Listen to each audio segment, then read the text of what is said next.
জানো বন্ধুরা, আমার বরটা কিরকম, এই মাসে আমার পিরিয়ডসের ডেটটা পিছিয়ে গেছে। আমি জানতাম আমার ডেটটা পিছবে, কোনো একটা কারণ আছে, তো ঠিক আছে পিছিয়ে গেছে, হয়নি এখনও।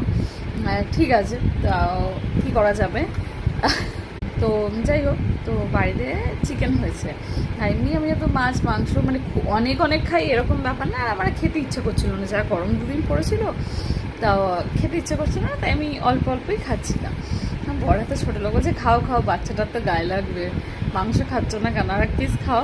মানে কী অবস্থা, মানে এরকম কেউ বলে? আর লজ্জা, আরে তুমি খেলে তো বাচ্চাটার গায়ে লাগবে, খাও খাও, খাচ্ছ না কেন, মানে এটা কি? পিরিয়ডস হয়নি মানে আমি প্রেগনেন্ট? মানে ও তো ছেড়ে দাও, মানে একদম ছোটো লোক। আমার লজ্জা লেগে গেছে, এমন করে বলেছে কথাটা। কী রে ও কি, ছি ছি ছি। মাঝে মাঝে ওর বলা কিছু কথাই আমার কীরকম লজ্জা ফজ্জা লেগে যায় রে।